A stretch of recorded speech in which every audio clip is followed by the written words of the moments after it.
তাহলে ইসলাম গ্রহণে আপনাকে কি বাধা দিচ্ছে? 3টি প্রশ্ন করতে চাই ইসলাম গ্রহণ করার আগে। এবং এরপরে আমি আমার প্রশ্নটিকে আরও কঠিন করে তুলছি। দুঃখিত, আমি কি শাহাদাত পাঠ ক্যামেরার বাইরে করতে পারি? তাকবীর!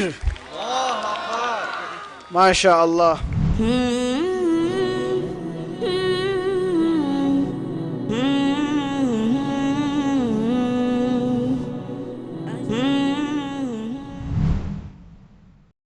আমি পদোজ্জাজরণ বিশ্ববিদ্যালয়ের একজন ছাত্র। আমার কাছে কমিটির অনুমতি আছে এবং আমি 3টি প্রশ্ন করতে চাই ইসলাম গ্রহণ করার আগে। প্রথম প্রশ্নটি হল, তাদের ব্যাপারে বিধান কি যারা জীবনে কখনও ইসলামের কথা শোনেননি, এবং বিচার দিবসে তাদের বিচার কিভাবে করা হবে? আমি কি আপনার নাম জানতে পারি ভাই? আপনার নাম কি এবং আপনার ধর্ম কি? বি আমি একজন খ্রিস্টান। আপনার নাম বি? হ্যাঁ। আপনি কি খ্রিস্টান? হ্যাঁ। বি একটি প্রশ্ন করেছেন, তিনি একজন খ্রিস্টান, যে তার বিধান কি যদি ইসলামের বার্তা কোনো অমুসলিমের কাছে না পৌঁছায়, তাই তো? হ্যাঁ।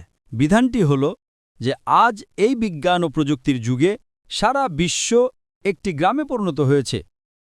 সারা বিশ্ব একটি গ্রাম। আপনাকে উত্তর দেওয়ার আগে আমি একটি বিষয় উল্লেখ করতে চাই। আমাদের প্রিয় নবী মুহাম্মদ সাল্লাল্লাহু আলাইহি সাল্লাম বলেছেন যে প্রত্যেক শিশু দিন আল ফিতরের উপর জন্মগ্রহণ করে। সে একটি সহজাত ধর্মের উপর জন্মগ্রহণ করে, মুসলিম হিসেবে জন্মগ্রহণ করে। পরবর্তীতে সে তার বাবা মা, শিক্ষক এবং বন্ধুদের দ্বারা প্রভাবিত হয়ে মূর্তিপূজা, অগ্নিপূজা শুরু করে এবং সে পরিবর্তিত হয়ে যায়। 2টি গবেষণা করা হয়েছিল কাপাকুকু উপজাতি এবং অস্ট্রেলিয়ান আদিবাসীদের মধ্যে। এই গবেষণাটি করা হয়েছিল 1950 সালে। সেই সময়ে এই মানুষগুলো আধুনিক সভ্যতার স্পর্শে আসেনি। তাই যখন গবেষকরা গিয়ে তাদের জীবনযাত্রা সম্পর্কে জানার চেষ্টা করলেন, তখন দেখা গেল যে নাম ছাড়া বাকি সব কিছুই ইসলামের মতো ছিল। তারা বিশ্বাস করত এক ঈশ্বরে, সেই ঈশ্বরের উপাসনার জন্য সিজদা করত। তারা বিশ্বাস করত যে ঈশ্বরের কোনো পুত্র নেই, একই রকম, কিন্তু তারা নিজেদের মুসলিম বলত না। সুতরাং যদি কোনো বাহ্যিক প্রভাব না পড়ে কোনো মানুষের উপর জন্মের পর, তবে সে সেই সহজাত প্রকৃতির উপরই থাকে, যাকে দিন আল ফিতর বা ইসলাম বলা হয়।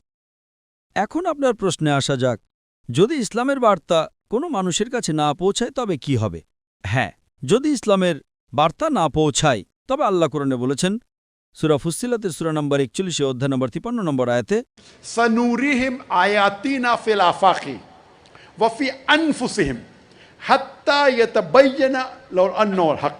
অচিরেই আমি তাদের আমার নিদর্শনসমূহ দেখাব দূরতম দিগন্তে এবং তাদের নিজেদের মধ্যেও, যতক্ষণ না তাদের কাছে স্পষ্ট হয়ে যায় যে এটাই সত্য।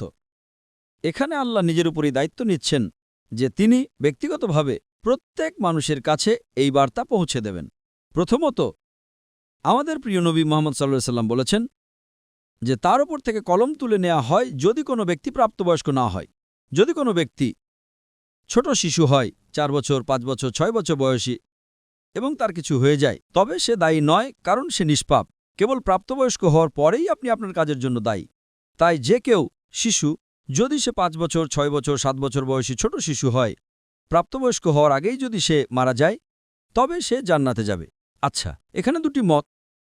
একটি মত হল যে সে জান্নাতে যাবে কারণ সে তার কাজের জন্য দায়ী নয়। আরেকটি মত বলে না, বিচার দিবসে তাকে পরীক্ষা করা হবে এবং তার উত্তরের উপর ভিত্তি করে সে জাহান্নাম বা জান্নাতে যাবে। কিন্তু আমি প্রথম মতটিতে বিশ্বাস করি, যেহেতু সে নিষ্পাপ তাই সে জান্নাতে যাবে। এখন আপনার প্রশ্ন, যদি কোনো ব্যক্তি ইসলাম সম্পর্কে কখনো না শুনে থাকে তবে কি হবে? আজ এই বিশ্বে যা একটি গ্রামে পরিণত হয়েছে, এমন একজন মানুষ খুঁজে পাওয়া কঠিন যে ইসলামের কথা শুনেনি। স্যাটেলাইট চ্যানেল আছে, সামাজিক যোগাযোগ মাধ্যম আছে, ইন্টারনেট আছে। হ্যাঁ, সে হয়তো কম শুনে থাকতে পারে, কিন্তু এটা বলা যে সে ইসলাম সম্পর্কে জানে না তা অত্যন্ত কঠিন। কিন্তু তর্কের খাতিরেও যদি আপনি বিশ্বের কোনো এক কোনায় বা কোনো দ্বীপে এমন একজন মানুষ খুঁজে পান, তাহলে সেখানে আল্লাহ বলেছেন সূরা ফুসসিলাতের সূরা 41 অধ্যায় নম্বর 53 নম্বর আয়াতে যে আল্লাহ সরাসরি তার কাছে বার্তা পৌঁছে দেবেন। তাই একবার আল্লাহ বার্তা পৌঁছে দেওয়ার পর বিচার দিবসে সে এই অভিযোগ করতে পারবে না যে আমি বার্তা পাইনি। কিন্তু বার্তা পাওয়ার পর সে হয়তো তা গ্রহণ করতে চাইবে না, কারণ আমার বাবা কি বলবেন, মা কি বলবেন, আমার তো মদের একটা ভালো ব্যবসা আছে, যদি আমি ইসলাম গ্রহণ করি তাহলে আমাকে মদের ব্যবসা বন্ধ করতে হবে। এমন অনেক জাগতিক বিষয় থাকতে পারে যা তাকে বাধা দিতে পারে। যেমন আপনার আগের বোনটির ক্ষেত্রে হয়েছিল। সে একমত যে একজন ঈশ্বর আছেন, সে একমত যে ঈসা ঈশ্বর নন, সে একমত যে ঈসা ঈশ্বরের রাসূল, কিন্তু তবুও সে হয়তো ভাবছে আমার মা কি বলবেন, বাবা কি বলবেন, এমন অনেক কিছু, এমনকি সত্য জানার পরেও। আমি আপনাকে প্রশ্ন করছি, বিচার দিবসে সে কি বলতে পারবে যে সে ইসলামের বার্তা পায়নি? সে কি তা বলতে পারবে ভাই? না। খুব ভালো, সে দায়ী থাকবে। সুতরাং বিচার দিবসে সে বলতে পারবে না আমি তো তাকে বার্তা দিয়েছি, ঠিক না ভুল? ঠিক। একইভাবে বিচার দিবসে আল্লাহ সুবহানাহু ওয়া তাআলা নিজে প্রত্যেক মানুষের কাছে বার্তা পৌঁছে দেন। سنريهم آياتنا في الآفاق وفي أنفسهم حتى يتبين لهم أنه الحق. আল্লাহ বলেন, অচিরেই তিনি তার নিদর্শনসমূহ দেখাবেন দূরতম দিগন্তে। এই নিদর্শনগুলো কি? সূর্য, চন্দ্র, নক্ষত্র, এই সবই আল্লাহর নিদর্শন। তিনি তাদের দূরতম দিগন্তে তার নিদর্শনসমূহ দেখাবেন যতক্ষণ না সে ব্যক্তি বিশ্বাস করে যে এটাই সত্য। সুতরাং কোরআনে বলা হয়েছে বিচার দিবসে কোনো অমুসলিম বলবে না, হে ঈশ্বর, আপনি কেন আমার প্রতি অবিচার করছেন? কোনো অমুসলিম বলবে না, আপনি কেন আমাকে জাহান্নামে দিচ্ছেন? তারা শুধু বলবে, দয়া করে আমাদের একটি সুযোগ দিন, এবং আল্লাহ বলবেন, সুযোগ শেষ। আপনি বুঝতে পারছেন? জি স্যার। সুতরাং কোরআন বলে বিচার দিবসে কোনো অমুসলিম আল্লাহর বিচারের প্রতি আপত্তি করবে না। আজ হয়তো কেউ বলতে পারে যে আমাকে কেউ বলেনি, বিচার দিবসে তারা আল্লাহর কাছে মিথ্যা বলতে পারবে না, ঠিক? হ্যাঁ। সুতরাং আল্লাহ নিজের উপর এই দায়িত্ব নেন যে যখন একজন ব্যক্তি প্রাপ্তবয়স্ক হয়, যখন সে সাবালক হয়, তার মৃত্যুর আগে আল্লাহ তাকে বার্তা পৌঁছে দেবেন। বার্তা পৌঁছে দেয়া আমাদের কাজ, ঠিক না ভুল? ঠিক। প্রত্যেক মুসলিমের কাজ। আমরা আমাদের কাজ সঠিকভাবে করি বা না করি, আল্লাহ সরাসরি বার্তা পৌঁছে দেবেন।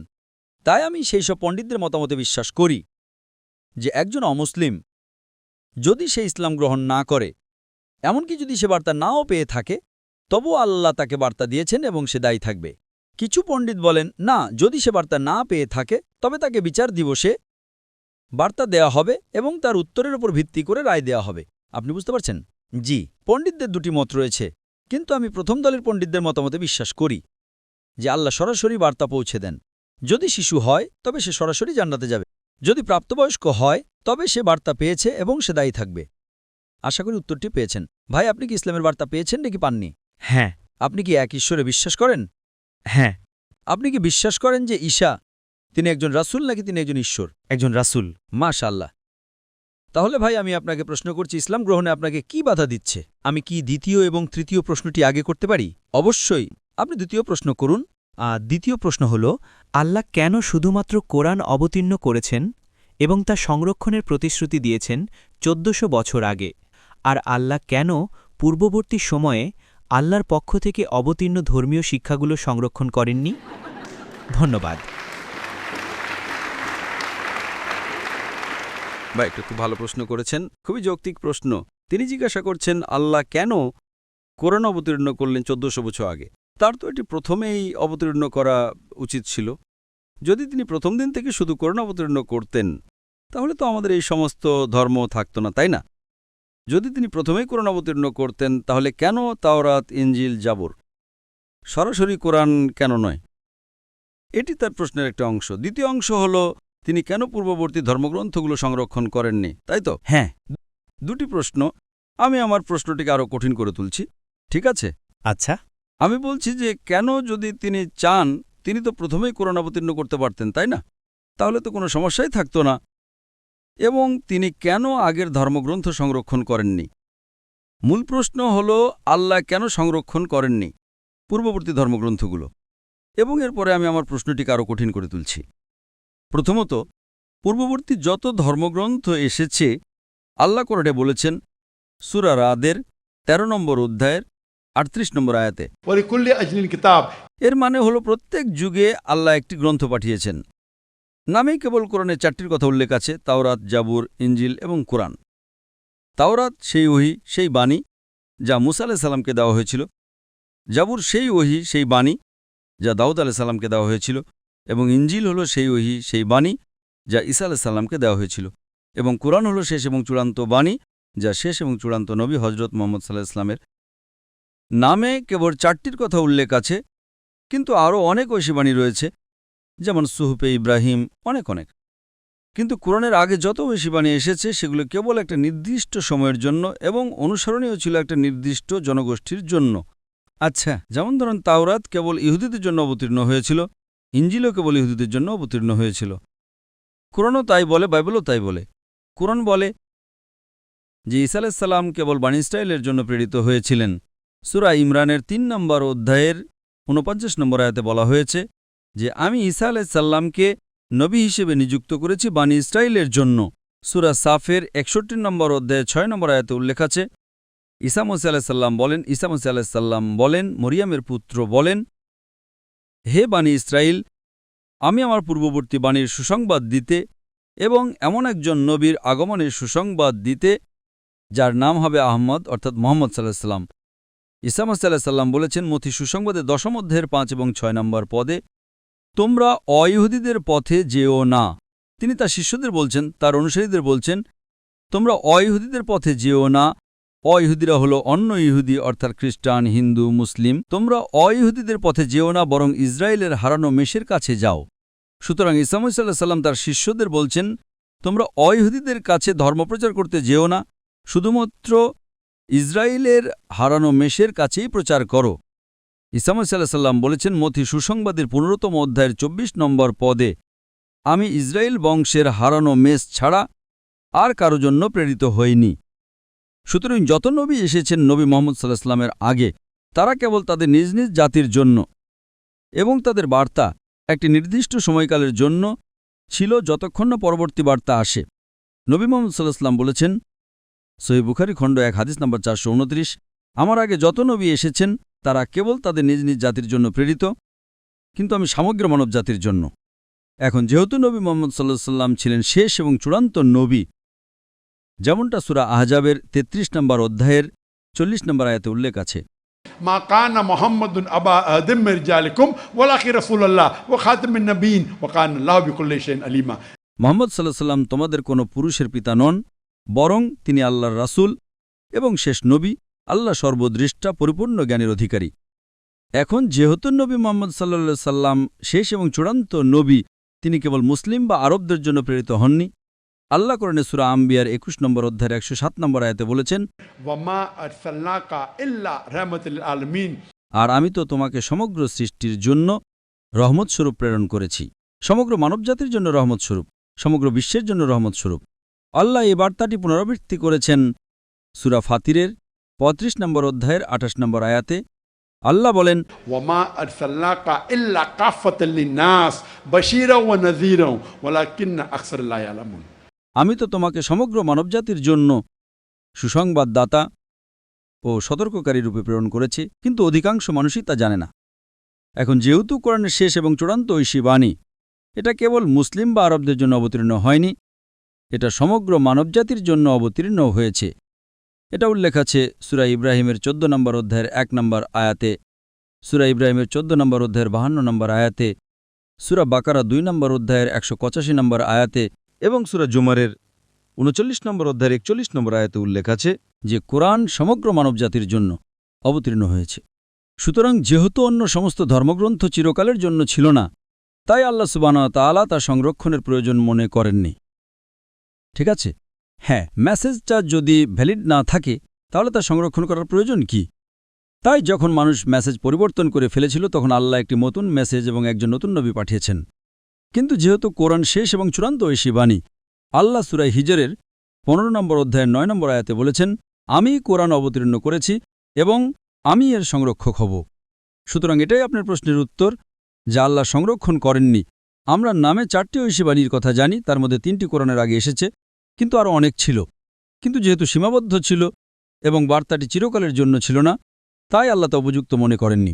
এখন সেই প্রশ্নে আসা যাক, যেটা আমি নিজেই তুলেছিলাম, যে তাহলে আল্লাহ কেন প্রথমেই কোরআন অবতীর্ণ করলেন না? যদি আল্লাহ প্রথমেই শুধু কোরআন অবতীর্ণ করতেন এবং অন্য কোনো ঐশীবাণী না পাঠাতেন, তাহলে সবাই একই রকম থাকত। এর উত্তরে আমি বলবো যে আল্লাহ সুবহানাহু ওয়া তাআলা মানবজাতির স্রষ্টা, তিনি আমাদের মানুষকে খুব ভালো করে জানেন। এর উত্তর বাইবেলে দেওয়া আছে। জনের সুসংবাদের ১৬ নম্বর অধ্যায়ের ১২ থেকে ১৪ নম্বর পদে ঈসা মসীহ আলাইহিস সালাম বলেছেন, তোমাদের বলার মতো আমার আরও অনেক কথা আছে, কিন্তু তোমরা এখন তা সহ্য করতে পারবে না।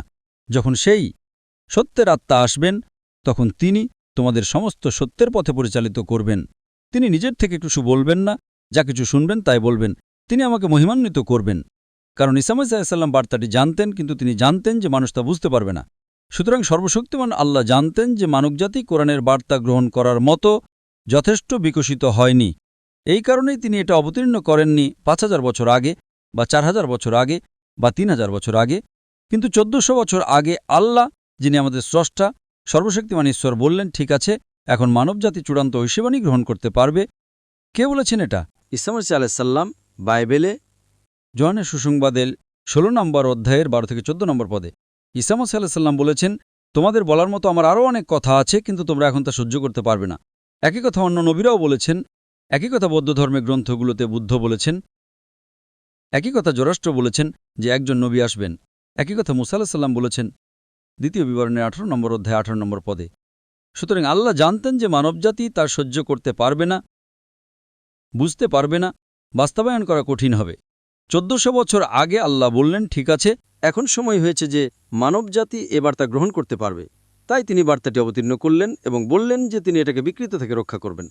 এই কারণে আজকে আপনি যদি In Indonesia or Malaysia or USA or UK or Singapore or Saudi Arabia or India or Pakistan, যেখানেই থাকেন না কেন, আপনাকে শেষ এবং চূড়ান্ত নবী মুহাম্মদ সাল্লাল্লাহু আলাইহি ওয়াসাল্লামকে মানতে হবে এবং শেষ এবং চূড়ান্ত মেসেজ কোরআনকে। আশা করি প্রশ্নের উত্তর পেয়েছেন। আমরা কি শেষ প্রশ্নটা নিতে পারি? আপনি কি আমার উত্তরে একমত? হ্যাঁ, আপনার উত্তরের জন্য ধন্যবাদ। ঠিক আছে, আপনি আপনার তৃতীয় প্রশ্নটা করতে পারেন। শেষ প্রশ্নটি হল, যদি কেউ মুসলিমদের দ্বারা হেনস্থার শিকার হয়ে ইসলাম বিদ্বেষী হয়ে যায় এবং ইসলাম গ্রহণ করতে না চায়, তবে আপনি এ বিষয়ে কি মনে করেন? উদাহরণস্বরূপ আমার বোন, যাকে বলা হয়েছিল। দুঃখিত ভাই, আপনি বললেন যে কারণ তারা মুসলিমদের দ্বারা হেনস্থার শিকার হয়েছে এবং তারপরে আমি শুনতে পাইনি। ইসলাম বিদ্বেষী হয়ে গেছে। ঠিক আছে, উদাহরণস্বরূপ আমার বোন, যাকে তার ইসলাম ধর্ম বিষয়ে শিক্ষক বলেছিলেন যে অমুসলিমদের রক্ত হালাল। অমুসলিমদের রক্ত হালাল? হ্যাঁ। অমুসলিমদের রক্ত হালাল। সে মনে করে যে মুসলিমরা অমুসলিমদের হত্যা করতে পারে। হ্যাঁ, এটা তার ইসলাম ধর্ম বিষয়ের শিক্ষক বলেছিলেন। ভাই প্রশ্ন করেছেন যে যদি কেউ কিছু মুসলিম দ্বারা হেনস্থার শিকার হয় এবং সেই মুসলিম কোনো অমুসলিমকে অর্থাৎ বোনকে বলে যে অমুসলিমদের রক্ত হালাল এবং একজন মুসলিম একজন অমুসলিমকে হত্যা করতে পারে, তাহলে এর উত্তর কি? প্রথমত, যে মুসলিম অমুসলিমকে হেনস্থা করেছে তাকে শাস্তি দেওয়া হবে।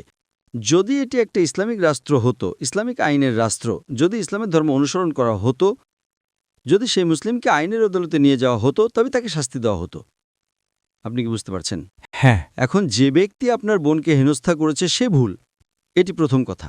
কিন্তু যেহেতু আপনার বোন হেনস্থার শিকার হয়েছে, ধরুন আমার শিক্ষক আমাকে শিখিয়েছিলেন ২ যোগ ২ সমান ৫। ঠিক যখন আমি ছোট ছিলাম আমি বলতাম ২ যোগ ২ সমান ৫। এখন যখন আমি প্রাপ্তবয়স্ক হয়েছি এবং যদি আমি বলি আমার শিক্ষক বলেছিলেন ২ যোগ ২ সমান ৫, তাই ২ যোগ ২ সমান ৫, আপনি কি আমাকে ক্ষমা করবেন? না। ঠিক আছে, ছোটবেলায় কোনো সমস্যা নেই।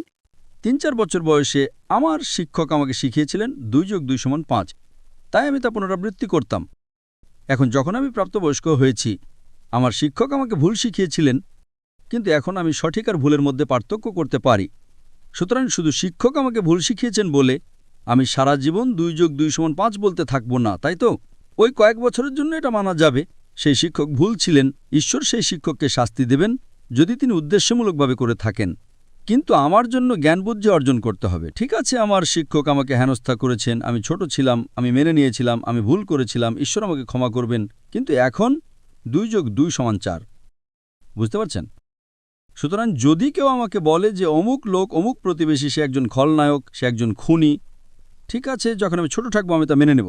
কিন্তু যখন আমি বড় হয়ে জানব যে লোকটি খুব ভালো, সে খুব স্নেহময়ী, সে খুব উদার, সে খুব দয়ালু, তখন আমার সে একই দৃষ্টিভঙ্গি বজায় রাখা উচিত নয়। আমার উচিত আমার দৃষ্টিভঙ্গি পরিবর্তন করা।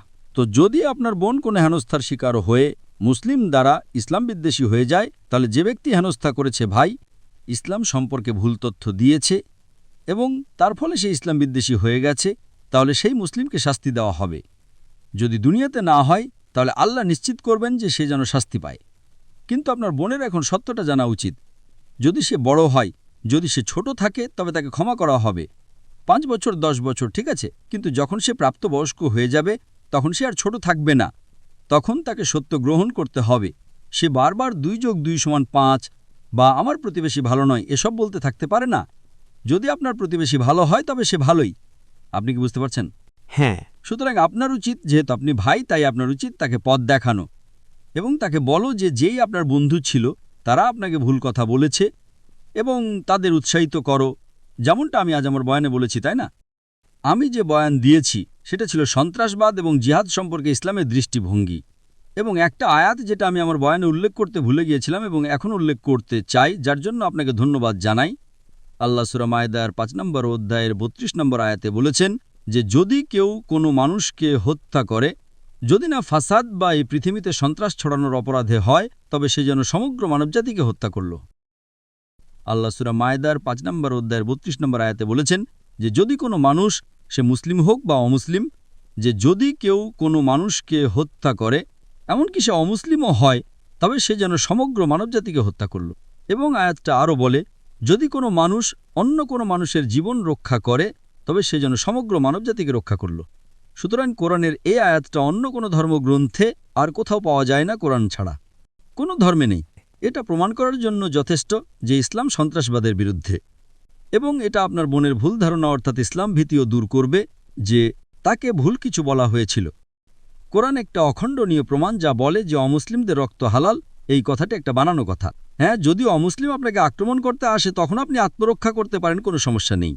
যদি তা যুদ্ধক্ষেত্রে হয় তাহলে বিষয়টা ভিন্ন, যদি কোনো সামরিক অভিযান চলে। কিন্তু সাধারণভাবে একথা বলা সম্পূর্ণ ভুল। এটি সূরা মায়েদার 5 নম্বর অধ্যায়ের 32 নম্বর আয়াতের পরিপন্থী। আশা করি এটি উত্তর পেয়েছেন। ধন্যবাদ ভাই। এখন আমার প্রশ্নে ফিরে আসি। আপনি বললেন আপনি এক ঈশ্বরে বিশ্বাস করেন। হ্যাঁ, আপনি বললেন আপনি বিশ্বাস করেন যে ঈসা ঈশ্বরের নবী। আপনি বিশ্বাস করেন যে নবী মুহাম্মদ ঈশ্বরের নবী। তাই আমি আপনাকে জিজ্ঞাসা করলাম, তাহলে ইসলাম গ্রহণে আপনাকে কি বাধা দিচ্ছে? হয়তো কারণ আমি আর্থিকভাবে সচ্ছল নই। ভাই, মুসলিম হওয়া কি ধনী হতে হবে? কোরআনে কি এমন কোনো শর্ত আছে যে মুসলিম হওয়ার জন্য আপনাকে ধনী হতে হবে? আমাদের প্রিয় নবী মুহাম্মদ সাল্লাল্লাহু আলাইহি সাল্লাম বলেছেন একজন ধনী ব্যক্তির চেয়ে একজন দরিদ্রের জান্নাতে যাওয়া সহজ। আপনি কি তা জানেন? হ্যাঁ, আমাদের প্রিয় নবী মুহাম্মদ সাল্লাল্লাহু আলাইহি সাল্লাম বলেছেন একজন ধনীর চেয়ে দরিদ্রের জান্নাতে যাওয়া সহজ। এর মানে এই যে যদি আপনি দরিদ্র হন তাহলে আপনার জীবন, আপনার পরীক্ষা সহজ হবে। আমি আপনাকে কিছু উদাহরণ দিচ্ছি। যদি আপনি ধনী হন তাহলে আল্লাহ কোরআন এবং বিভিন্ন হাদিসে বলেছেন যে আপনাকে জাকাত দিতে হবে, অর্থাৎ প্রত্যেক ধনী মুসলিম যার নিসাব পরিমাণ অর্থাৎ 85 গ্রাম স্বর্ণের চেয়ে বেশি সঞ্চয় আছে, তাকে প্রতি চান্দ্র বছরে সেই সঞ্চয়ের 2.5% দান করতে হবে। যদি না দেন তাহলে এটা বিশাল বড় পাপ। কিন্তু দরিদ্র ব্যক্তির যার কোনো সঞ্চয় নেই তাকে কোনো দান করতে হয় না। সুতরাং জাকাতের ক্ষেত্রে সে 100-র মধ্যে 100 পায়। ধনীর জন্য যদি সে না দেয় তাহলে সে 100-র মধ্যে 0 পায়। হয়তো সে অর্ধেক দেবে, সঠিকভাবে দেবে না, তাই সে কম নম্বর পাবে। কিন্তু দরিদ্র ব্যক্তি যাকে কোনো জাকাত দিতে হয় না সে 100-র মধ্যে 100 পায়। সুতরাং বিভিন্ন পরীক্ষা রয়েছে, এমনকি দরিদ্র ব্যক্তির জন্য পরীক্ষা রয়েছে, এমনকি ধনী ব্যক্তির জন্য পরীক্ষা রয়েছে, কিন্তু ধনী ব্যক্তির পরীক্ষাটি কঠিন। আর আমাদের প্রিয় নবী সাল্লাল্লাহু আলাইহি সাল্লাম, আপনি জানেন, তিনি বলেছেন যে আপনাকে দান করতে হবে। তো একজন সাহাবী জিজ্ঞাসা করলেন, ইয়া রাসূলুল্লাহ, আমরা কিভাবে দান করতে পারি? তিনি বলেন যে বাজারে যাও এবং আল্লাহর জিকির করো, আল্লাহর নাম নাও, লা ইলাহা ইল্লাল্লাহ, এবং পাঠ করো তালবিয়া। এটা বাজারে স্বর্ণ বিতরণ করার মতো। যদি আপনি বাজারে উচ্চ স্বরে আল্লাহর প্রশংসা করেন তাহলে আপনি একজন ধনী ব্যক্তির স্বর্ণ বিতরণের চেয়েও বেশি সওয়াব পাবেন। ভাই, আপনি কি কোনো ধনীকে স্বর্ণ বিতরণ করতে দেখেছেন? আপনি দেখেছেন, হ্যাঁ বা না? না। আমিও দেখিনি, আমি কখনো দেখিনি।